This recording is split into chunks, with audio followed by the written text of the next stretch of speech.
Good morning. It's live and unscripted from the Wiscasset, Waterville, and Farmington. It's Ed here.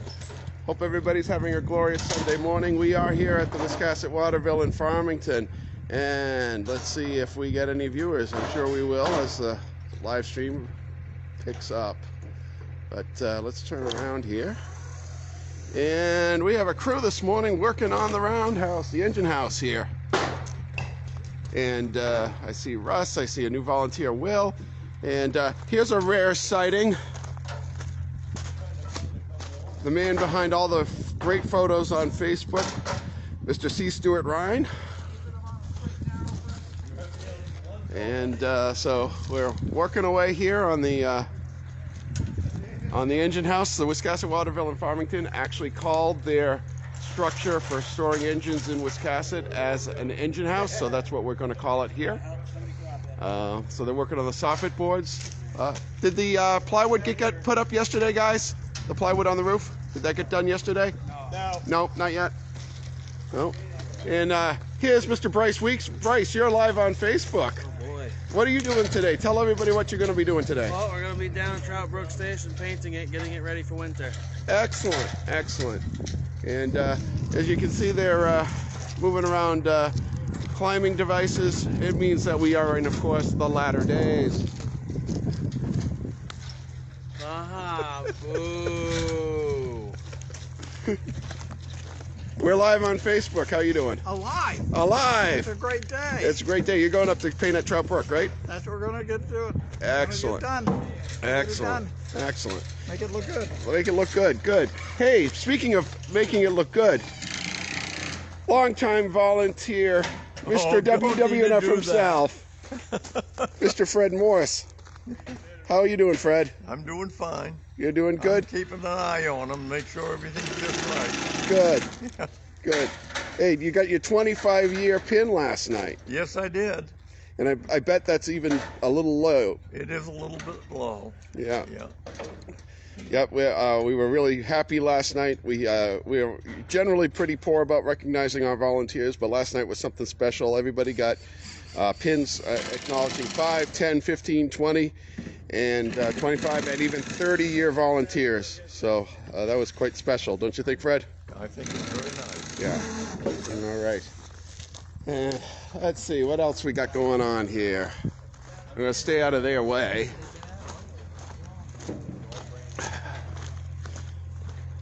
If anybody has any questions, feel free to pop them in the comments. We got 11 people watching us right now. That's awesome. Hopefully the audio is working great today because I'm standing in the shadow of one of Russ's projects from last fall work weekend. We have an outdoor Wi-Fi connection hidden behind that box. Shh, don't tell the photographers. Let's see, we got the work train getting ready to go out, already out on the line today. There's probably 15 guys. They're working at the crossing at Albies Field. So I remember that crossing going in about 20 years ago. Oh, we got some monkey ears over here, so we're gonna have to make the monkey on the camera. Audio is working just fine. Great, thanks for letting me know, George.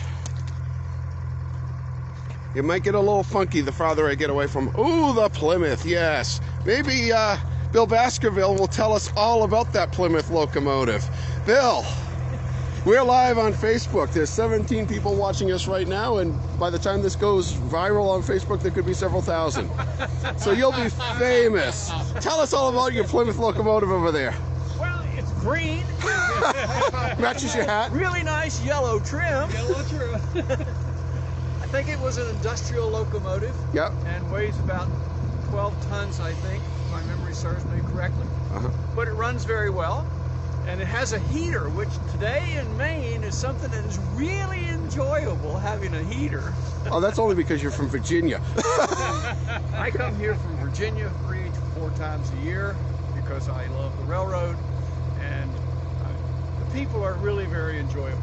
Somehow they foolishly let me in and join the group. So Yeah, we come for the trains, we stay for the people. I think it's been said. It is very correct. I came here originally for the trains, and the smell of coal smoke and steam reminded me of my childhood, because my job to get my allowance was to stoke the boiler for the furnace for the house. So I was very familiar with the smell of coal smoke and steam, and it was like this wave of nostalgia wafted over me when I first came here and watched the steam locomotives.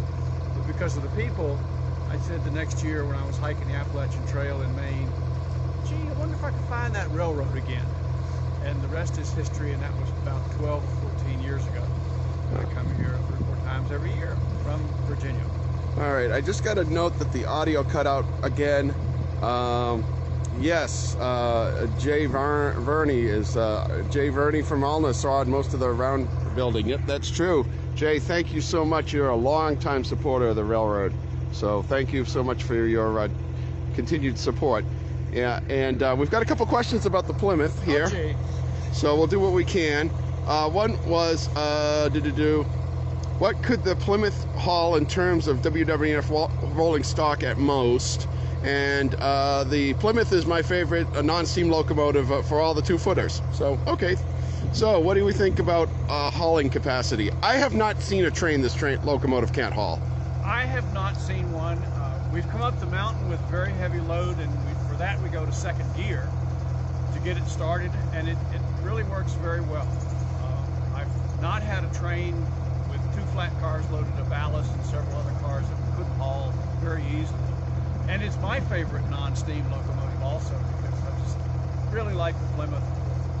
I have volunteered this year, next year, next summer to do it, to actually rewire the whole thing, because it's sort of a hodgepodge of wiring. And I've been told by my conductor that it's time to back up. Okay. Backup signal. So, adios. Well, we'll watch them take off. So they're going to be delivering the ladders up to the paint crew, some additional crew for the track crew, and we'll just watch them leave the yard.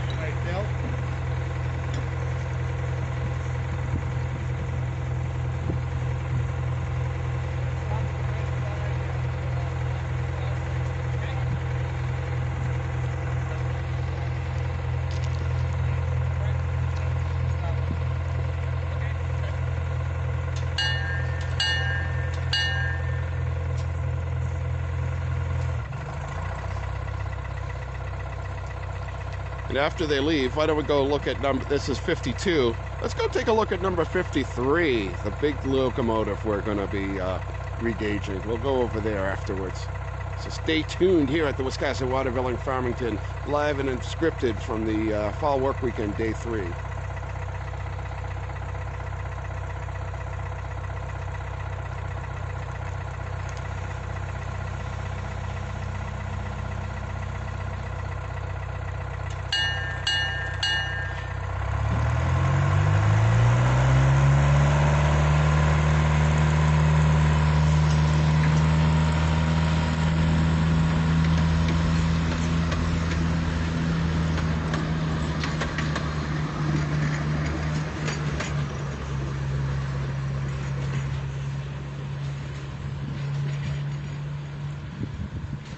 And off they go. They'll be doing the whole 3.5 mile railroad to Trout Brook, delivering those ladders so that we can get painting on the Trout Brook station. Alrighty. So I promised we would go over to 53. Let's go around this way. Now, unfortunately, that's all on the other side of the campus here, and I don't know what the internet's going to do. So if we break up, I'm sorry. That's part of the charm of the Wiscasset, Waterville, and Farmington, is these electronic devices don't generally work that well. And we like it that way.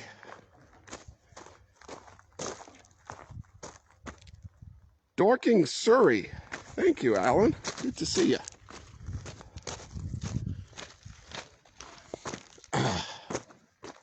Back end of the engine house here. The bump out is authentic, just like they had in Wiscasset. The engine house in Wiscasset was a 3-stall, and then they added a bump out when they got their larger locomotive number 6. So we've replicated that. There's also a run-through bay, just like they had in Wiscasset. Over here, we've got the Percival House. Oh, and a big shout-out. I'll just go zoom in on them. The best part of fall work weekend here. That's our food truck. We have 3 lovely ladies who are working, or 3 or 4, are working around the clock keeping us fed. So that is key to our success here. So thank you to everyone who keeps us well fed. All right, let me see if I can. Oop, wrong way. Zoom back in, zoom back out. And I hear that the internet is still working good, so that's good.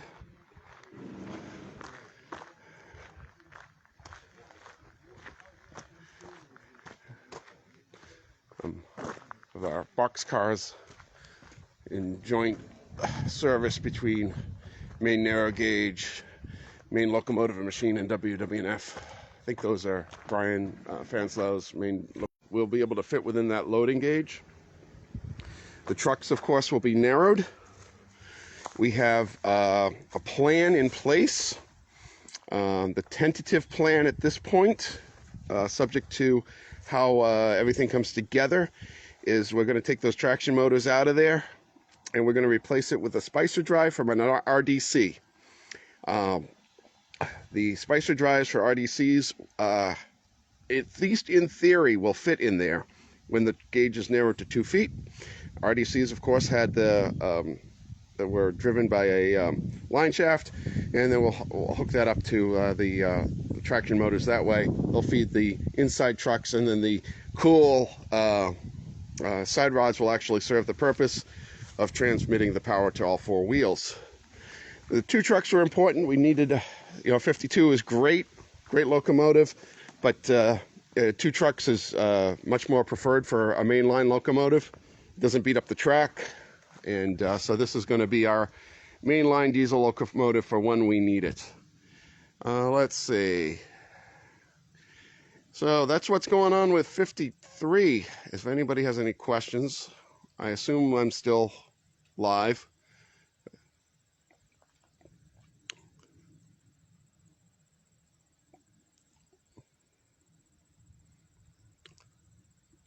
Nothing. So anyhow, this time yesterday, it was about where that red car is. That's where we had been storing it. So Mike Fox, over the course of yesterday, we basically zigzagged it this way on temporary panel track and zigzagged it back over to where it is here. So that's going to be its resting spot. It's in a good spot for a couple reasons. We can get at it for working. It doesn't take up our parking lot. And eventually, Mike tells me that he's going to lay a dual gauge down the center of that track, and it will hook up to our, what we call our woods track, which is down over this way. You can see it's going to be realigned. That way we can get it worked out and then roll it around, and then eventually operating. So it does run. We ran it, like I say, yesterday. It moved on its own power on the panel tracks. So that was a lot of fun. Let's see. Still no questions on number 53. So let's see. The only other thing that I can show you guys that's going on, and we can go take another peek at number 11 and boxcar 56. Got to walk all the way back over there. Again, if anybody has any questions or whatever, if you like what we do or what you like these broadcasts, I did get one comment somewhere along the way that said they need somebody who knows how to do video. If you know how to do video and want to do this for us, great. Let me know. I'd rather not, to be honest with you. But I know that some people really appreciate it. So, anyhow.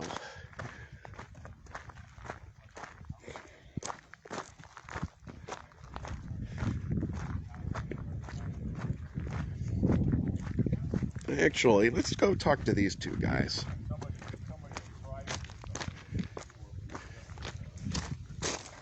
So, gentlemen, you're live on Facebook. Good morning. Good morning. and introduce yourselves to everybody and what brought you to the WW&F. I'm Richard Edling. I'm a volunteer, a long time here. Come up for the work weekend, enjoy it. I've been doing it for over 25 years now, is it? And then you've been, how long you been here now? Oh, well, 20 years credit, according to my pin, wherever it is. My name's Bill Sample. I developed, like a lot of people, an affection for the two-footers back at Edaville Railroad in Massachusetts, where about 100 miles from where I grew up. And then I followed the progression of the development, the return to Maine, various places, and my sister doesn't live too far from here, and I came up and started exploring this railroad and discovered it and fell in love. Yeah, I'm from the Hudson Valley, and my wife and I were vacationing up here one day, and she said, "You're interested in the railroads? I heard there's a little railroad starting up down here up by Shipscott. Why don't you go check it out?" And that was it. I was hooked. That's it. That's all it takes. I've been coming ever since. When I first discovered it, there's just one part of the framing for Bay 1 of the shop was there, but somebody had painted 2 silver lines across the road. And I said, "Ooh, something's going on here." Yep. Yeah. Harry had a big dream, and Yes, he did. you know.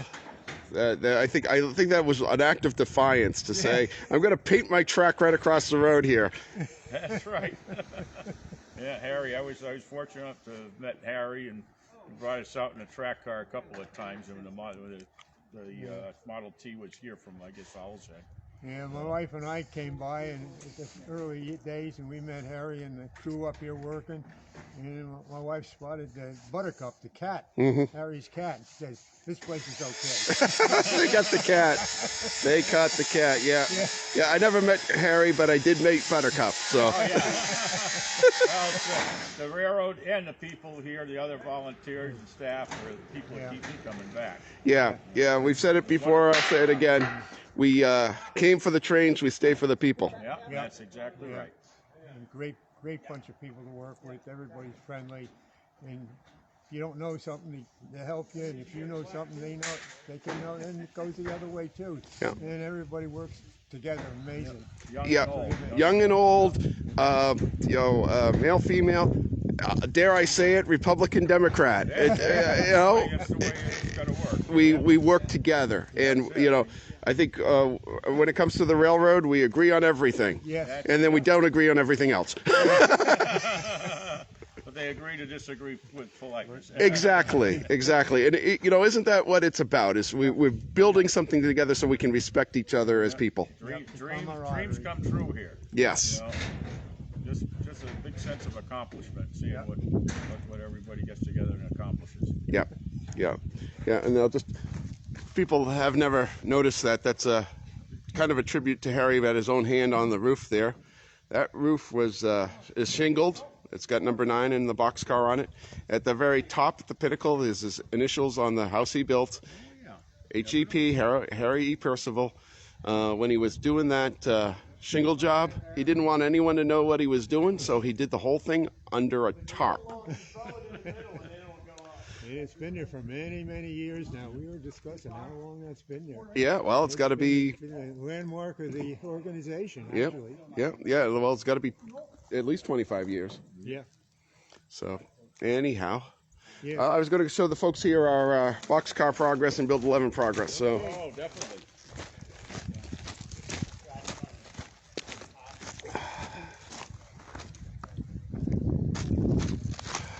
Big thank you to Maine Narrow Gauge, letting us exhibit their locomotives 4 and 8. I understand they've started a campaign to get these 2 steamers running again, so please be generous to Maine Narrow Gauge Railroad Company Museum of Portland, Maine, if you want to see more mainline steam going.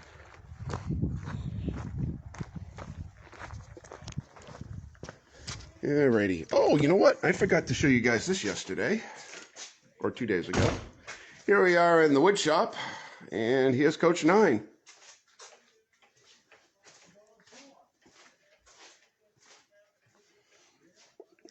So this is our passenger coach we are building.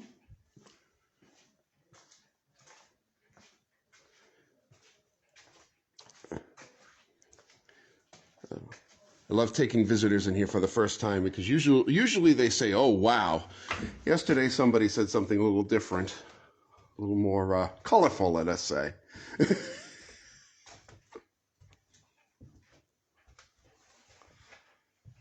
Still no questions, but I still got 9 viewers, so the internet must be working, I guess.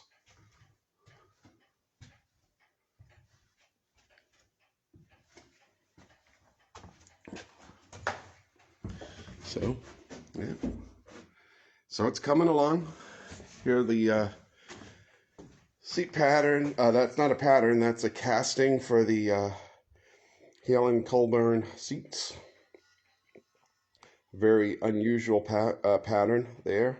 I was at the Railtown 1897 out in Jamestown, California, and saw the same pattern on their coaches, but that's the only time I've ever seen that style seat on any passenger coach. So Harold Downey, one of our volunteers, made the pattern, carved it with wood, and then we had 30 some odd of these seats cast. So, and they've since been filed down and get ready to be fitted in. So we still got another 3 to 5 years on this project, by the way, folks, but it's coming along. It's coming along very, very nicely. Alrighty, so let's go around the corner. You know, I'll give another shout out to our friends at, these doors don't look like much, but we're going to give a shout out to our friends at the Connecticut Trolley Museum down at Warehouse Point, Connecticut. They are in the process of deassembling an old passenger coach that doesn't fit their mission and it is too far gone to save. So they gave us permission to salvage what we wanted from it. And so we took some doors, we took some hardware. So we're going to be using some of that stuff on this coach. Some of it will be saving for further projects. And we've even already given some parts away to another organization that's doing another coach restoration where those parts were a better match for what they were doing. So, you know, we share. We try to share. We thank you at Connecticut Trolley for having the foresight just to put it out on the internet. Hey, we're going to get rid of this car. Does anybody want anything? And thank you for letting us have fun scavenging it. Sal says hi. I say hi to Sal. Sal is one of our youngest enthusiasts, and we love having Sal come by. And there's the man of the hour, Marcel. Okay, half hour. Marcel, you're live on Facebook. Cool. Hi, Facebook fans. Tell everybody how the progress on Car 56. Well, at this particular point, I'm down to 4 phases. We're going to be doing some paint work here probably within the next 3 weeks. I'll be starting the tin work next week. And then after that, it's roof walk and basically hardware. All the door stops, the door stirrup steps, and the brake hardware. Later on, when we get all the truck situation figured out, which will probably be within the next 4 to 6 weeks, hopefully we'll be able to get trucks under it by that time too. So that's the schedule. Cool. It's coming along nicely. Yes, thank you. Yep. And that's the primer color. Yes, that's just a primer color. We'll be matching all our other colors, which is roughly an old Benjamin Moore cottage red. Good. Unfortunately, those old paints are not available anymore, so we have to try and find something that matches. So we're trying to keep symmetry with all the cars. Good. Yep. Good. All right. And here's number 11. We're live on Facebook. Morning, everybody. You want to say what's going on with number 11 today? What's going on with number 11 today is we have finished the riveting. Yay. Yay. Yeah, we did a live stream 2 days ago, showed the riveting. See all these nice rivets? Yep. Well done by the riveting crew. Yep. Today's chore is this casting, which forms the basis for this center structure to keep the frame from twisting, which is all these braces you see. Needs to have what we call a fitted bolt put in to form a metal-to-metal contact similar to a rivet. But we're not going to rivet because we don't want to injure the cast iron. So the difficulty is that we're reaming holes. We need to know exactly what size the hole is, and then we make a bolt that's approximately 1/1000 to 2/1000 larger, and that bolt gets essentially force fit in there. And that guarantees metal-to-metal contact. So the difficulty we're having a bit is really on the Wi-Fi here. Yeah, all right. I'm not sure if we're back. It looks like we're back. Okay. But you were saying that you're going to ream those holes. Ream the holes to a precise size and we can make bolts that are slightly larger and force fit them in. So that's how we're going to make this structure as strong as possible. Good. Yep. Good. That's today's chore. Good. And we've been framed, it looks like. Yeah, we brought the front frames in. These will get attached to there's a large casting that goes across the front of the rear frame. The rear of these front frames get bolted in to the sides of that casting. Right. And that's that casting that's on the milling machine, Exactly. right? So that Right. forms the joint between the front and the rear frame. Yeah, and there's that casting Gordon was just talking about right here on our milling machine. So the front frames get bolted into here. The rear frames get bolted back here. And you can see that forms the strong joint between the front and the rear frames. Right, and the firebox is right in the middle of that Firebox space. sits right in this space, that's right. Awesome. Yep. Cool. And so we're building a steam locomotive here, folks. So if you're interested, want to support it in whatever way you support it, either share it on Facebook, talk about it, or send us money, or send us volunteers. You can do all that stuff at build11.org. And here's our refined second cast of the cylinders, and these have been accepted. They are suitable for use. So we thank Dakota Foundry for their hard work in making these castings for us. So I think that kind of covers everything that's going on here at Sheepscot today. So unless anybody has any questions or comments or would like to see something else, I'll flip around here if I can. And so if anybody has any questions, comments, other than that, I'll sign off here. This has been Ed, live and unscripted at the Wiscasset, Waterville, and Farmington. Fall work weekend, day 3. Hopefully I'll have a chance to chat with you guys tomorrow. Bye.